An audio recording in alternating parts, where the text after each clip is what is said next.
Hi, I'm Suzanne Henriksen, a researcher and storyteller by trade and a world explorer, drink local enthusiast by heart. I'm traveling the world to celebrate and share the people, the process, the stories, and the innovations behind craft alcohol, and I can't wait to share our amazing finds with all of you.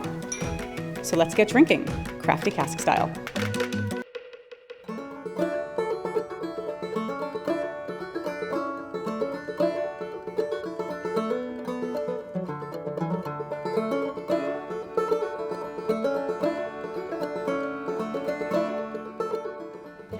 Tippler Nation, we are at West Branch Malts Distillery here in Ohio, and we just had an amazing tasting and tour. This is Tom. Say hello. He Hello. showed us around. He's the owner, brainchild, founder, everything behind this. Yeah. So we just had a lovely tasting. I'm going to sneak behind. Come show. We're going to break the rules for a minute and just show you everything we tasted here. So what's really cool in this tasting is that they are using 100% malt for everything that they're making because they're a malt house. And so they're malting everything here on site. And so of course that's what they would use for their source material. And it makes for really interesting, unique spirits. This vodka, a lot of people think, vodka tastes like nothing. It's just kind of like whatever. It has some complexity. It has some nice mouthfeel. It's really fun. The chocolate, another one of our favorites. We loved all of them, but this chocolate, so fun to make kind of espresso martinis or fun little drinks like that. The whiskey is an American single malt, right? Because they're using malt. And so those are pretty hard to find, especially craft makers. So it's a really great single malt. So many fun things that they're making here. So how long has your tasting room been open? Year and a half. Year and a half? Yeah, just right around when COVID hit. How's it been going? Were you able to stay open during it, or did you have to close for a while? Yeah, we were called essential. Right. Because of hand sanitizer? Yeah, unlike did you guys shift to Pennsylvania where they shut down all liquor stores and people were flooding across the borders.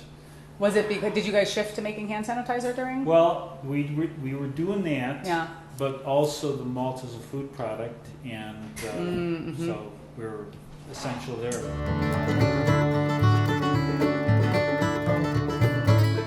That's really quite lovely. I wasn't a vodka drinker for so long. Like I was more of a gin girl until I started finding vodkas that had a little fun and character and mouthfeel. And I just love that thicker viscosity that craft vodkas are starting to have. But it is funny, I find when I introduce my vodka loving friends, they have to figure out where it fits in their drinks, because like a vodka soda with something that has a little character doesn't just taste like water anymore. Like it has a little flavor. My vodka soda tastes weird. It has flavor. And I'm like, it tastes not used to better. that. So the chocolate that you're using, is this something that you're doing? You mentioned This is industrial coffee. if you're familiar with Sovereign out in California. Sovereign flavors. That sounds familiar. That sounds familiar. Yeah, it's all it's TTB approved. That's Gotcha. the key Gotcha. thing. Yeah. You can't just go throwing stuff in there. TTB's gotta like it.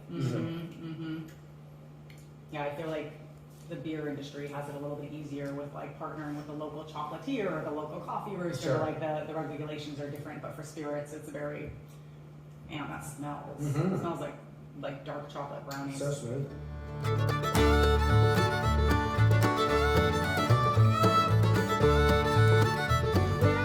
I didn't mention before with the coffee, I had to look at the label because I was like, I feel like there's a little vanilla going on here, and I love vanilla coffee. Like that's my favorite. So I that's bet really those nice. two together.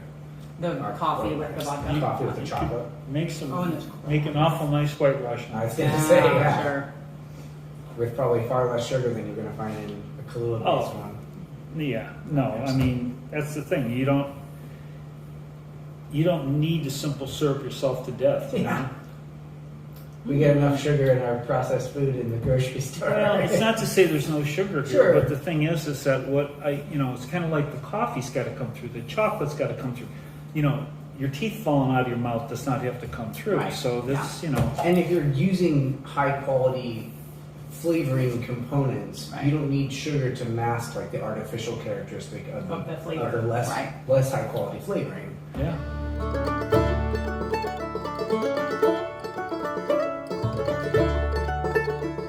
The honey is really interesting. Yeah. That would be amazing in a bright in the honey. Yeah, it is very, but it's not sweet. It's it's a little sweet. Sure, But yeah. it's like that bright It's honey more of the flavor. flavor than Yeah.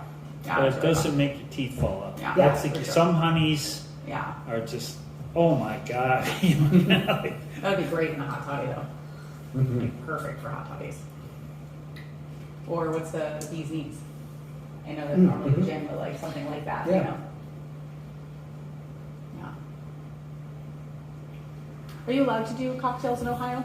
At the tasting rooms? No. No, but Yeah. you know, my son has this here. We're really not supposed to do anything. You're not even supposed to, you know, put some crushed ice in and shake it. You know, it's kind of Sure. like this is the way that it is. Mhm.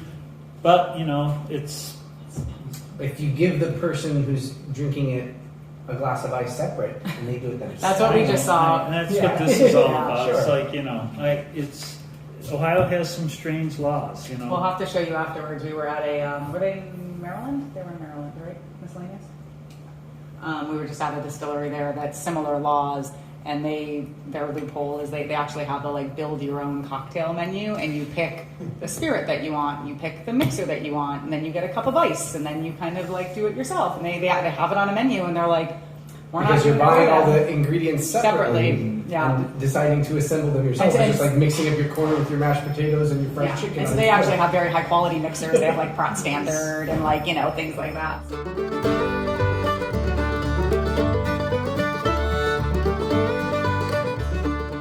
It reminds me of something. I can't place it with spiced apple. Alright, can I do a bottle of spiced apple? That's what I'm tasting right now. Look at, you're like reading my mind. I Love guess it. that's a good endorsement. No, that'll do it. Okay, would you like that, Nick? Yes, please. I think the coffee is my favorite. That's a good one. We're huge cider fans. You What? Huge cider fans. Ah. So Okay, this so with some cider would be amazing. Yeah, can you just like amp up the cider Yeah, a some little hard bit? cider with Yeah, some- 5% cider maybe isn't going to do it because it's been a long Monday. Add a little spiced apple whiskey to it. What are you guys doing with the spiced apple? How do you drink it? You just drink it? This one's a gift, but yeah, I would do it with like apple cider. Yeah, for sure. 3042. I think it'd be just good over ice Yeah, too, like as an for sure. after dinner sipper. over ice, just fine with me. Yeah. Mhm. Yeah. I pour that in an apple pie. Oh, a and little drizzle. Stir it A up, little stir it drizzle in all your apple over. pie. Yeah, I feel like the honey and the spiced apple make a hot toddy. Yeah. Would be Mixed together too, Yummy. yeah, for sure.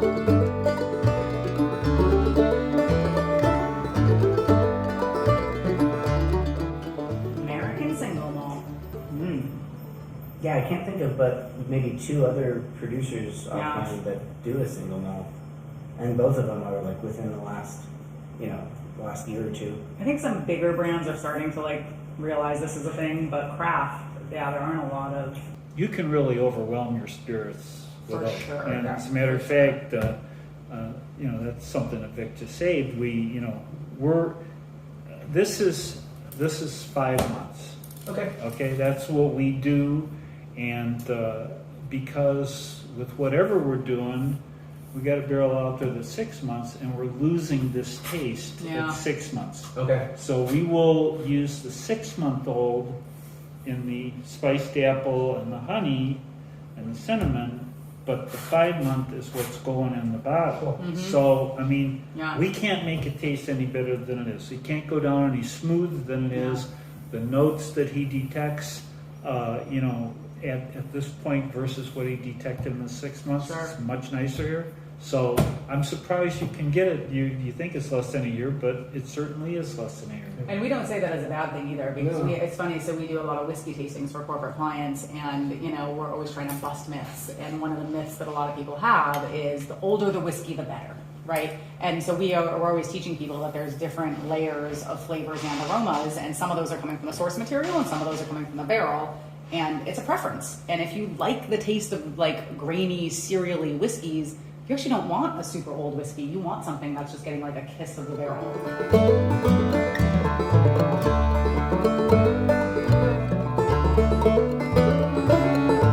It's funny, we've both really had to like change our perceptions about flavored alcohol at all, because for so long the only people making flavored alcohol were the big brands, and it was like whipped cream flavored crap. It's like chemically delicious. But now that it's, Actual artisan ingredients. craft makers are using real kind of flavorings and real ingredients to make things.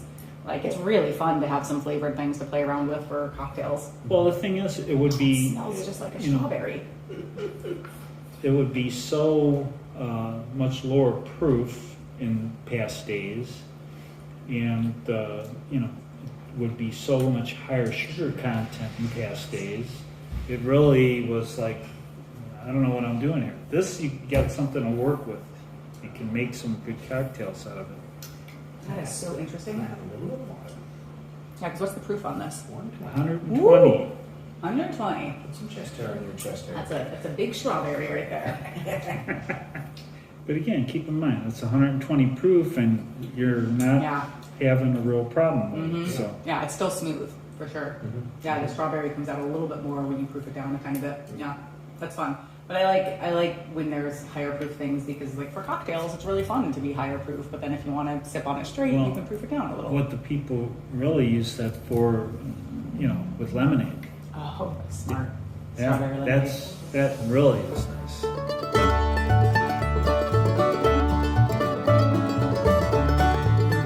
All right, now go easy. Go easy. And let it linger in your mouth for a while. Get the full effect, huh? Yeah, it's very cinnamony, but not sweet at all. You're right. It is. I think it is going to be similar to what you were thinking, like that cinnamon essential oil, almost kind of just like a pure punch of flavor. Yeah, it's good though. It's not like, but it is just like a mouthful of flavor. And it's tough because I think when there's high proof and then there's spice, it exacerbates it a little bit, and so it tricks your brain into thinking it's like, Yeah, that's very similar to Yeah. what they use to keep her from sucking her.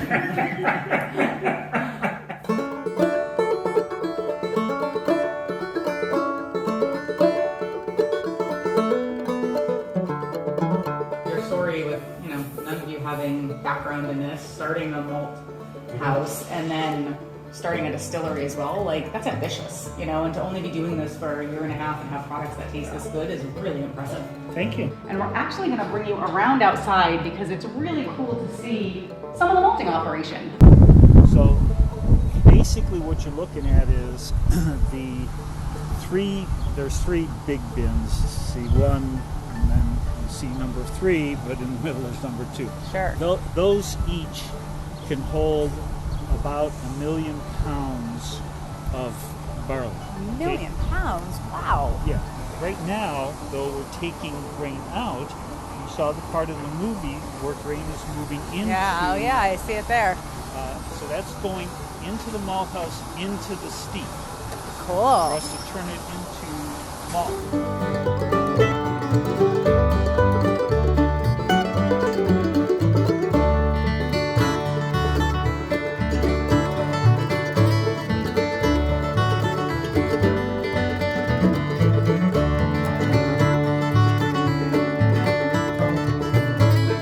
What's in these here? It's just kind of That's copper. You got to have copper in there to get rid of the sulfur and the spirits. oh, interesting. Here's the thing. You probably, you see these big, gorgeous copper stills. Uh-huh. Well, you don't need all that copper. What you need is a lot of surface area. And you see, based on those springs, the surface area there is pretty dramatic because the whole glass is filled with that. And So those are newer springs over there, and these are older. no, like they're one slightly different. has been cleaned more recently Okay. than we clean them So you constantly. just clean them, and then you can reuse them. Absolutely, for forever. Once you get whatever's kind of attached itself to the copper, you strip that off and you can just keep using it. Interesting. Learning something new.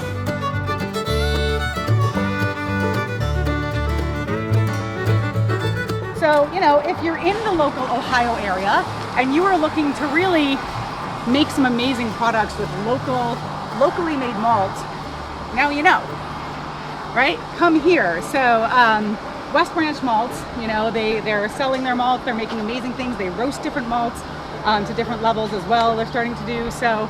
Really fun. We are so grateful that Tom spent some time with us today, letting us taste through everything. Thanks, Tom. Yeah, and we just had a great time, and we look forward to sharing more about West Branch Malts and Distilling with you in the future.